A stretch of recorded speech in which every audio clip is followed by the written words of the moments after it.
So this session is on learning and development. Our objectives really, or common objective I think today, is to share with you our experiences, but also to get you to ask questions of us, but also to share your own experiences. So I'll quickly introduce myself and pass over, and then we'll do some quick introductions, and then we'll start with Robert's slides.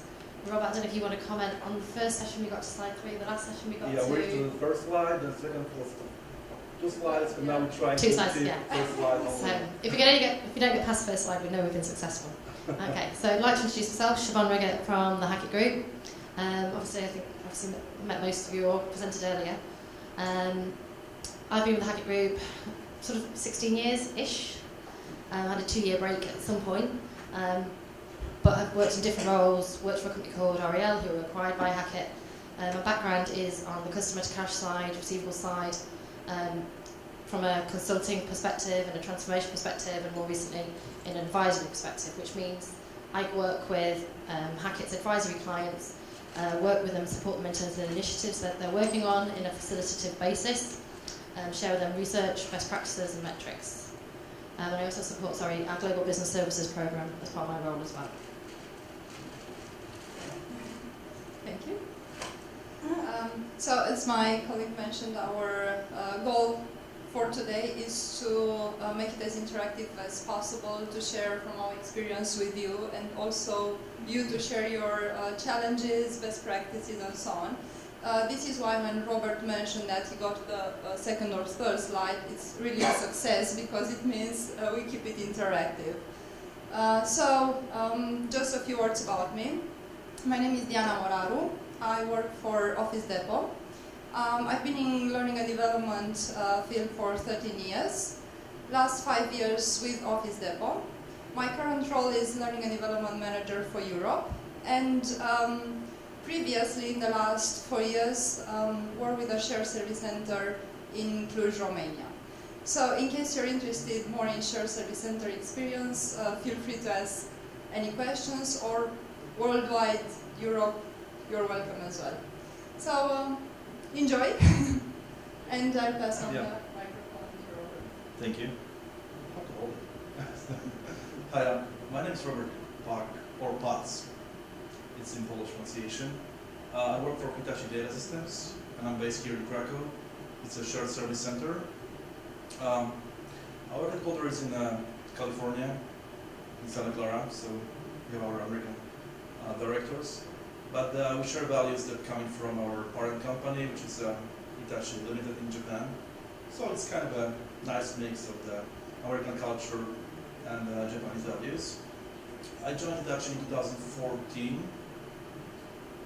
Before that, I was in the banking branch, so I have a kind of perspective from both sides, from a lending side and also from the trade company side. I work in the credit collection and invoicing department.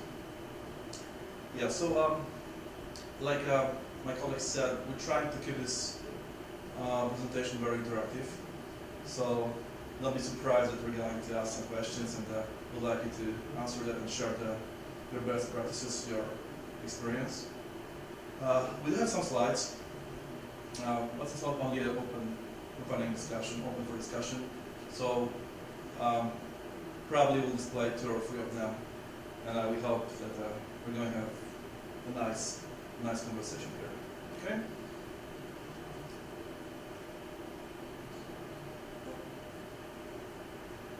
Okay, so when Mark asked us to prepare some presentation, and I started to think about the trainings and development, and I had some experience in banking, and then now in Hitachi. It's about 8 years in this profession. So I started to think, do I need trainings? Do I need a development plan? Do we need to provide trainings and development plan for our employees? And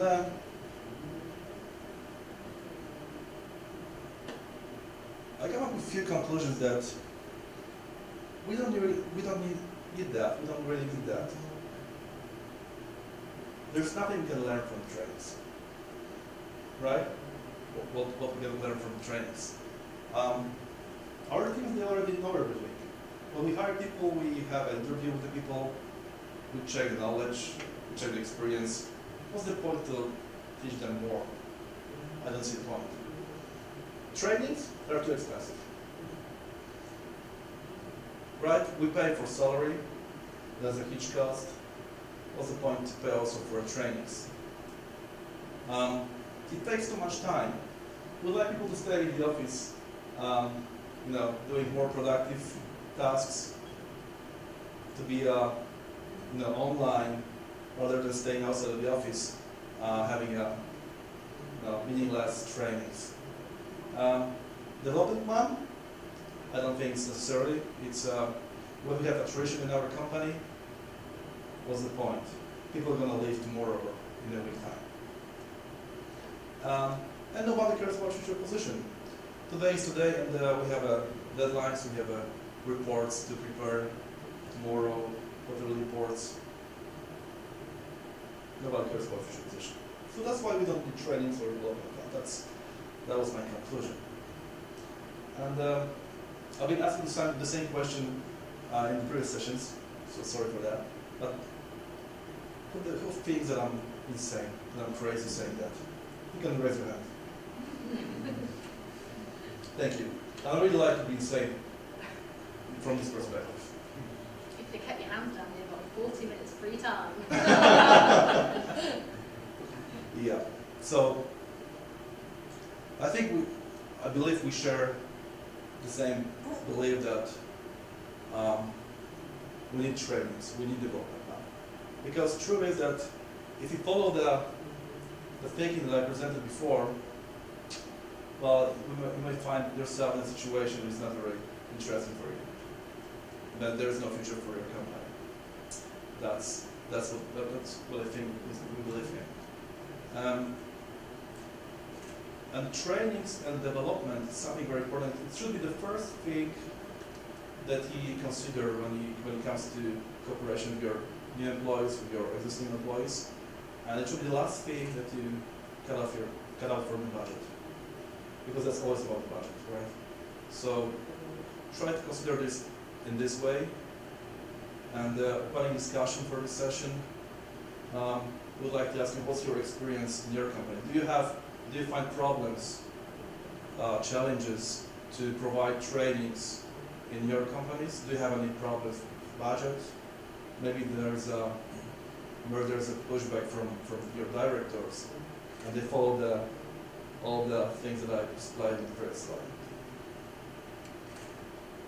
Yeah. So I should ask you? Yeah, we can give this a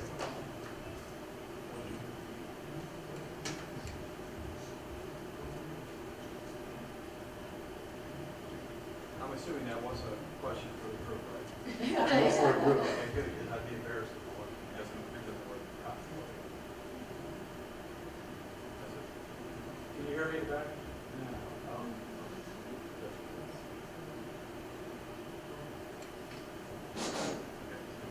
Okay, so I hate to state the obvious, right? I'm with Delphi.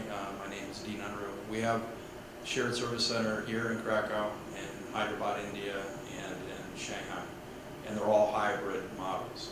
So the obvious thing is attrition, and I think strong training obviously supports retention. But the other thing I learned is that in a captive, our best practice is, if you have enough people to support it, and we have about 200 people, is to have your HR person right in the team, not contacting different HR people for different things, but having a supported HR staff.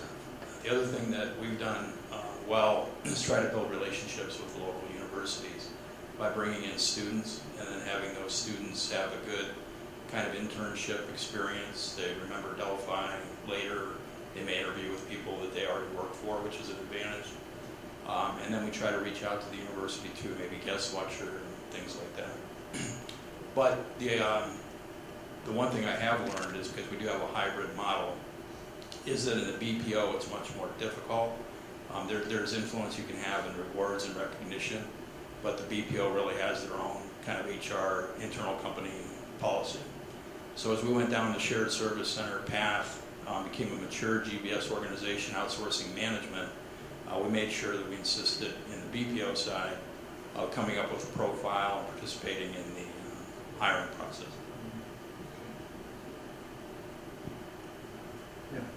And so that's really interesting because the minute you started talking, it made me realise we've talked purely about the talent management within the GBS and within the captive element of it.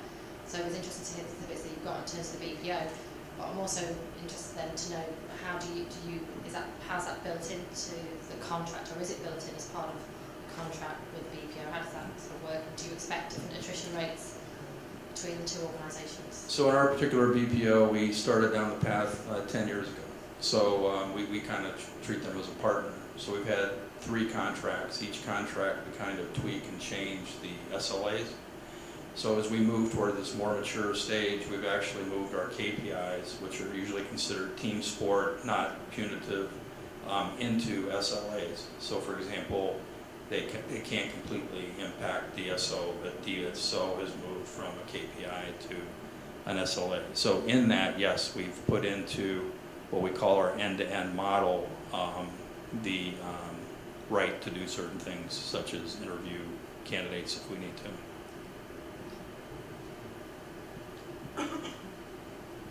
Anyone else would like to share best practices or challenges?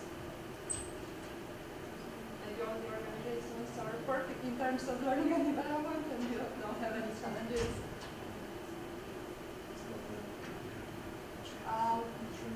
Let's see if anyone can give an example of your current year in terms of learning and development.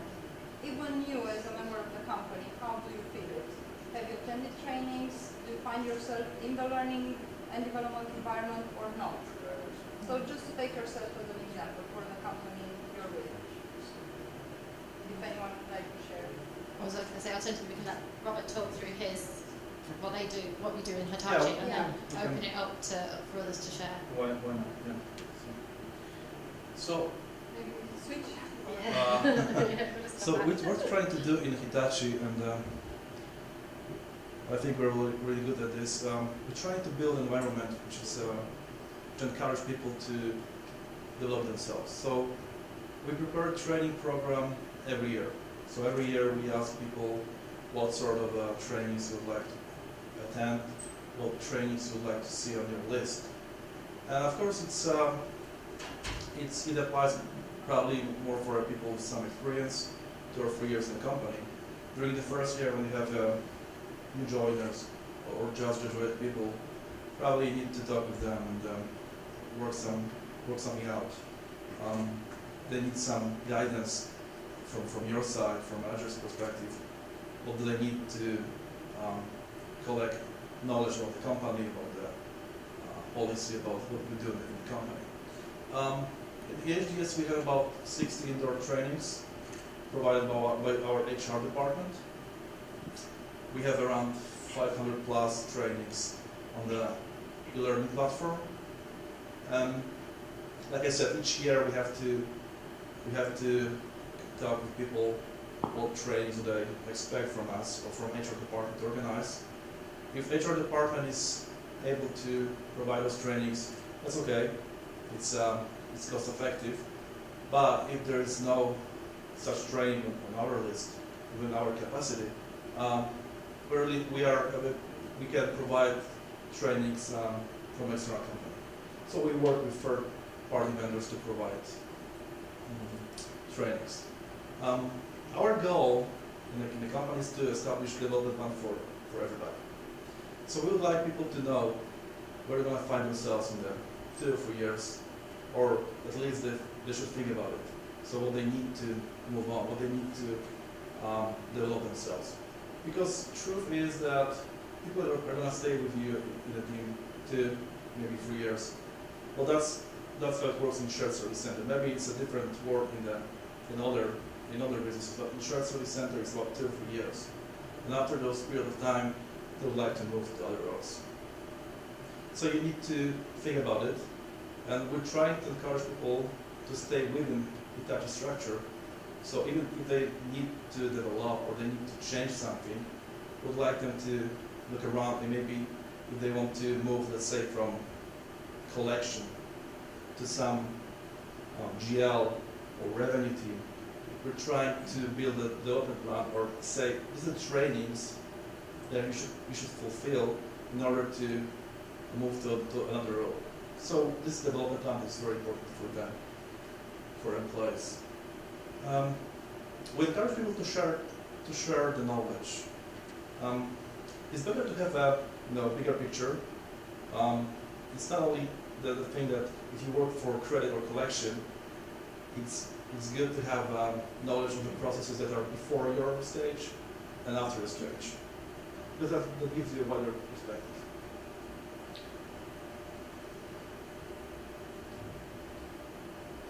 Yeah, we encourage people to get the credit qualifications. So we work with ACCEE to implement this kind of a program.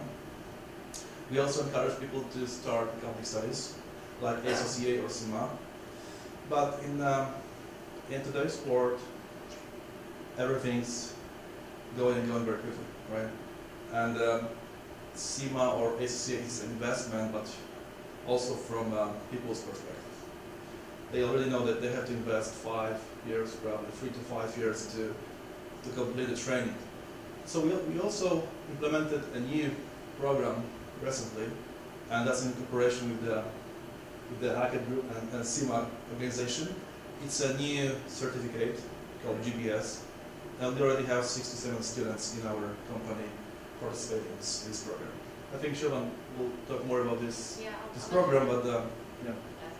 If anybody is interested, I should have brought some literature with me, but effectively we've got a partnership with CIMA and developed a qualification which is designed specifically for GBS professionals, and it's got 3 different levels, of which the certificate level, which is the entry level, and sort of typically target, I think we say, people who've been in shared services 1 to 3 years, and takes about 100 hours. So it really covers all the key elements of GBS in terms of why GBS, what are the different models in terms of GBS, what are the typical sort of processes that involve. And I think one of the things that we talk to our clients about is making GBS an attractive place to work and offering that career progression. So this is one of the reasons that we sort of developed the qualification in conjunction with CIMA, is trying to say that the GBS in itself is a profession. So if anybody just want any further information on that, then please let me know. So just give you an example of the trainings that we do for credit collection. Just a piece of the list. So what we think that, if you're working for collection, the first thing you need to fulfill or need to have in order to be a good collector is to build a relationship with the customers. I know that it's about calling customers, writing emails, but we really believe that if we speak with our customers, we have a deeper relationship, we can easier collect money from them. We are not the last company on the list that they're paying to. So that's why we encourage people to attend trainings like building relationship over the phone. I personally attend this training, even though I don't call customers, but it's very good for our employees, and it's really nice thing to play. Things like business correspondence. Maybe it's easy to say that just write emails to customers, but sometimes it's very difficult to build an email which is effective and pass the message. Sometimes you need some trainings to gain this knowledge. We also provide trainings like powerful business presentation, because we are shared service, so we have to cooperate, we have to work with our directors from Santa Clara, but also with our stakeholders in other European countries. So it's really good to have the skills to present our targets, even our achievements, but just to have the skills to present ourselves in front of our stakeholders. Another trainings that we also provide, we have provided by the third-party vendor, is the reading and the financial reports for credit analysts. We have a credit team in the shared service, and we do credit analysis for our customers. So we need those people to have knowledge about the credit part of the customers, about the credit worthiness of the customers. So we teach them how to read financials, how to analyze the ratios. So that's what we try to do.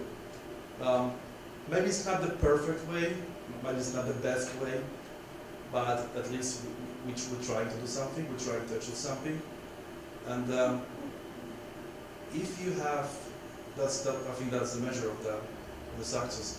If you have the attrition in your company below the average in the market, I think that tells you something. And we have that attrition. So I think that's one of the good practices.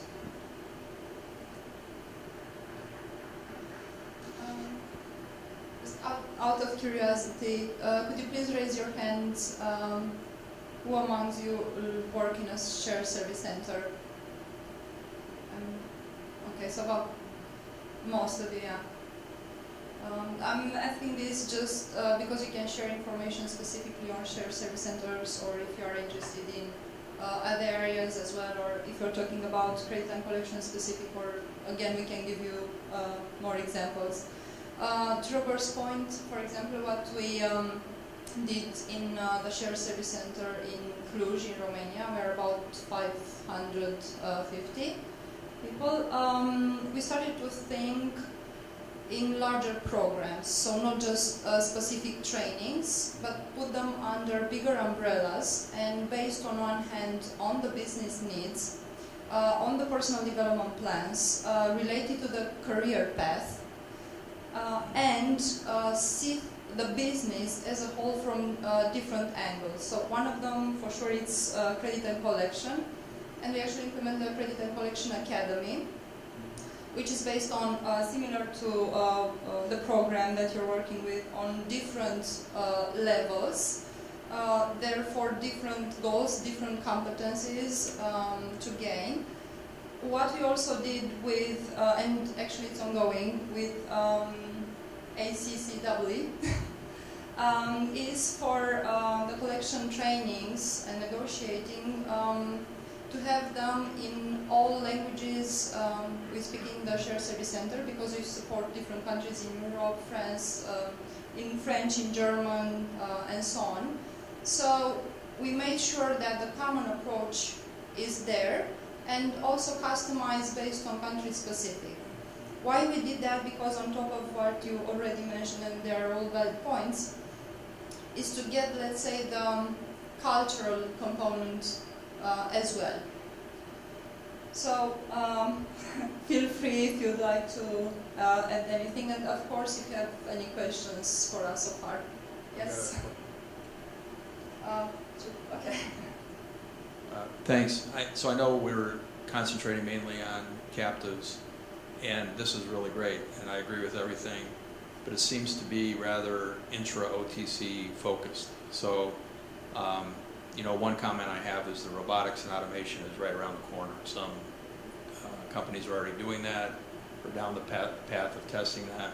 So, do you also offer training in like Excel and macros? I'm not talking about Excel from you know, a workflow tool, and Excel is not the way to do collections. I agree, but I'm talking about data analytics. So, do you do anything with macros? That's question one. And question two, one of the things a BPO brings is transition process and the ability to kind of repeat transitions in program management. So do you also, the second question would be, do any training in that area? So, of course, we all give the answers. So specifically for the shared service center in Cluj, we do have, let's call them, knowledge-based training. So we have basic Excel or advanced Excel that are targeted for people who use them. So some of them, I don't know, just need basic elements, some of them need to run macros and so on. So we offer that, and furthermore what we did, we customized very specific on the business needs. So on the daily job, how we did that? With the help of some of our colleagues who are experts in that area. For some of them it's their passion, they are passionate about Excel.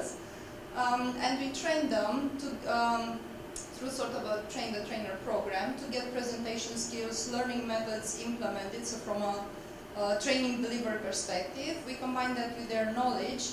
So now we have internally, we managed to create Excel Basic and Excel Advanced, which is a bit of an uncommon approach because most of the companies, they buy the package, so they run the Excel trainings online. What we did, we discovered how more effective it is to do that, very customized on the business needs, on specific reports they run in the daily job. So this is for the first question, if you'd like to. I was going to say, obviously, I think we're talking from a learning development perspective, but I would say from our own experience, I think one of the things we talked about in the other groups is about training can be external, but can also be internal, about the sort of almost the train-the-trainer approach. So that sort of thing as well would be, I know there's particular individuals in our own organisation who are very good at doing certain things with Excel, and you're like, how did you do that? Or a PowerPoint, how did you do that? And there are certain people that I think we said are basically better positioned to be able to train, are good trainers themselves, and to be able to utilise that in the context of your own business. I think that's one of the elements we talked about. And I think one of the other things we talked about was being able to quantify the benefits sometimes of training. I think one of the challenges we talked about in the other group was about budgets being cut, people being freed up to be able to do the training, but also I think obviously that was one of the examples that you quoted earlier, was in terms of being able to, it's quite a tangible benefit, the Excel one. It's almost like, actually, if I know how to do that, because sometimes you do something and you know there's a quicker way to do it, I'm not doing it the quickest way. It's one of those things that lends itself more so to being able to quantify the benefits of that. I think in terms of your question on transition, I'm going to try and answer it, but I'm not sure if I'm giving you the right answer, so come back to me if you've got a further question. It's not a test question. We're to learn from you. So. I was going to say, from a Hackett perspective, we talk about service management within the GBS, and service management being everything, which is effectively, I suppose, your overhead, everything, your overhead elements of your GBS. And when we talk about the different elements within that transition, we talk about 5 different phases within the service management framework, of which transition is one of those. So it sort of goes through the life of the GBS in terms of doing that transition, being in place, and then also the continuous improvement elements of it. And transition would sit in there, and we'll talk about capabilities that should sit in the organisation in terms of from a transition management perspective. Okay. And I think, as I was going to say, I've got some stats, I'm trying to think if I can do it now. We talk about service management, I think we sort of say that should be around 8% of the total overall GBS. And when we talk about that service management, that would include things like process owners, but also transition managers. So that's one component of that sort of 8% in terms of FTEs. Okay. Go ahead. We'll see what the question is. Yeah, keep waiting. Sorry. Hi, my name is Wojciech Gross. I'm representing Capgemini, the BPO industry.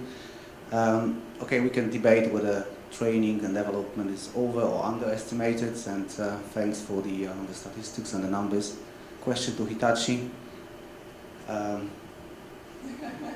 you. What do you do in terms of the evaluation of the efficiency of the training or effectiveness? Yeah, there are millions of the trainings on the market, e-learnings, classroom trainings. So what is your experience how to evaluate? And okay, you say that attrition is impacted positively, but what are the tangible benefits that your company gets after these trainings? Okay, so there are a few questions you need to ask yourself. Well, when I think about the giving trainings to our employees, it's always about the thinking. Do you have successors in your team? That's what I think. They have people that they can move to another role, move up to being team leaders, being managers, and take some responsibility from yourself. That's very, very important, because if you don't have such people in your team, you can move yourself to another level. I mean, you cannot move yourself to another role, because you're really tied up to this function, because you've got nobody to take over your responsibilities. So that's my perspective. I always look at this from this perspective. So I really want people to attend trainings. So that's why we prepare every year a list of trainings that people should attend during this year. And the list is not only our initiative. It comes from the for employees. So of course they have 60 indoor trainings, 500 plus trainings on the e-platform, but it's up to them to pick what trainings they need to develop themselves. So we're not telling them that, listen, this is the 5 trainings you need to fulfill during this year, that's it. You got nothing else. No, we ask them to come to me and say, listen, I believe that based on my development plan, like we discussed during the performance review, you see, sorry to me, you see myself, I don't know, in 2 years as a team leader or a manager. So I need to develop this part of my skills, this part, and I believe these trainings fit very well. And that's a discussion we're having every year. Or if it's needed, we can have it every quarter. So we talk with the people, what they need to develop themselves, what they need to leverage themselves. That's the answer. I'm not sure if I answered your question, but Yeah, it's just to create a demand. That's correct. But then you have the offer from Hackett. You have offer from million of the other companies. So when you create your curriculum, so probably it might be the question to your training and development department, how actually they build that and what criteria they use to offer the certain set of the trainings for the employees. So, like I said, based on the expectation from the employees, because we ask them every year. So HR department, they got lists from us. These are the trainings that our people wants to attend. So that they're trying to build this plan for the next year. But if there is an offer from the market like GBS or some from ACCE, we also talk with people, do you find it interesting for you? So we always ask people, even by email, listen, there is an opportunity on the market that we can buy some training for you, but how many of you are interested in this training? So we always do these kind of things.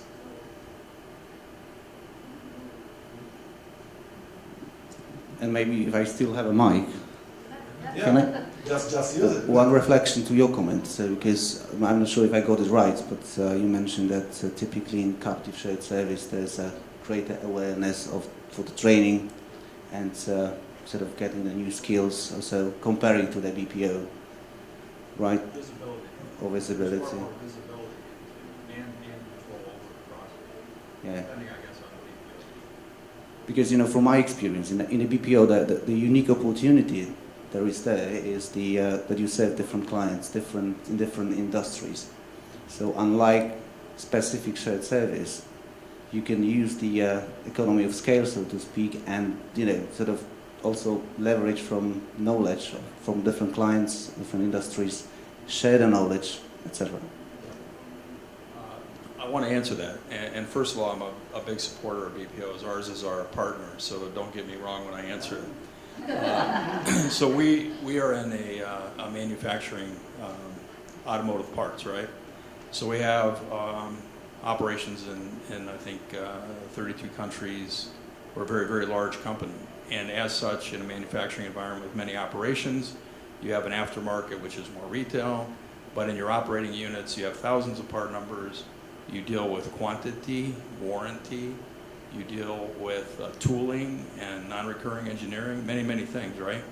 So if you have an order-to-cash expert that comes onto your team, and he's very, very talented and an expertise in the order-to-cash space, and his history has been insurance and banking and first in, first out cash application, and dispute management is really, hey, my call center, I didn't get enough calls, that person's going to fail in our environment. So that's just the reality. So you have to make sure that you're somehow involved in the profiles and the hiring, so that you at least have visibility into who's coming in. But you don't have as much visibility into the back end HR policies. So we answered your second question because we actually in a constructive way, but we jumped from one thing to another related to transitions, which are pretty common in shared service center. From a learning and development perspective, what we did is look at it from different angles, meaning you need, for example, the process improvement part. So we have Lean Six Sigma. we look at it from a leadership part. So we have leadership academy, for example, or leadership programs for it. Another perspective, let's say, would be the project management part. So we need to make sure we have the project management part covered, just to give you some examples. Thank you. This doesn't relate to any of the questions, but again, probably sharing some of the things that we talked in the other rooms was about almost resistance from individuals for training as well. Talked about the different challenges at the different sort of tenures in terms of, you know, when somebody comes into the role and they're new into the role, the training and the need is very specific to that, to be able to do their role, and how that then changes and evolves over time. I think one of the ladies in the other room talked about individuals then not wanting training. I think our sort of question was, well, why would they not want training? And I think going back to Robert's first slide is there's always going to be a need for that training. I think going back to your point, technology is always changing, so there will always, the bias of what that training is, sort of function or versus softer skills or whatever it is, there'll always be that need and demand there. So I think there's lots of different challenges in this. It's budgets, it's getting people to free up their own time for them to see the importance of it. And I think the other thing we talked about is this is just one component. We keep linking it to attrition, but this is only one component relating to attrition. I think we talked, Diane shared some information in terms of exit poll information. And it's obviously quite difficult to try and understand when somebody's going and to categorise that into one bucket, but I think this has to be seen sort of as a wider, sort of employee value proposition. Are we at time? How are we doing for time? Again. 2 minutes. Any more questions? Or anybody want to share their experiences? Okay, one more comment or question to these trainings, well, let's say to people who are more or less fresh graduates, okay? So I would say that new generation is generally coming to shared service center, so many fresh graduates are starting there, and these people are quite eager usually for being promoted as soon as possible, and after several months, many of them think like, I know already everything what I need to know about my position, I cannot learn anything new in my position. If you give them trainings, of course, it helps on one side to go attrition rate to go down, but on the other side, with these trainings, they are even more eager to be promoted, and if they are not after 1 year or after 1.5 years in the same position, so they rather leave the company. So do you see the same phenomena in, let's say, Hitachi Office Depot, and how you deal with this? So, yes, on one hand, when you invest, let's say, in people with learning and development programs, you need to make sure that they have a clear career path in front of them, and based on that, to, let's say, send them to different programs, and for them as well to be engaged. So they can have different paths. For example, we have the technical path, we have the leadership path, and so on. So different types of development based on the career path. And the second one is, indeed, some of them are, let's say, overachievers, and they want things to happen faster than natural, let's say, because you need some time to accumulate information and so on, and grow in the role. So another key component, I think, it's up to the direct manager to set the expectations right. And you can do that in one-on-ones, coaching, and so on. And when you set the expectations right from the beginning, that there's a learning curve, there's a certain time frame, and the steps that you need to take, then they are more patient, let's say. Just to your point, the previous session there was a person saying that, what if we don't train them and they will stay? So that's that will be a I was question. not proposing this, not to train them. Yeah, so I just wanted to know how fast you can meet their expectations. Of course, we are training. yeah, it is difficult. It is difficult. Well, some shared service centers, they have, like a expectation to hire people with some level of experience. So like in the Hitachi, I think the average it's 30 years old for employees. But we're seeing that more and more young people coming, and that's true. We need a very clear development plan for them. They need to see that in 2 years they can be here, in 4 years they can be here. That must be a clear message for them. Okay, so I think we're being kicked out of this room. Sorry. Thank you for the session. I think we'll be around this evening, so if you have more questions, you can ask during the dinner. And thank you for participation and all the questions and discussion. Thank you.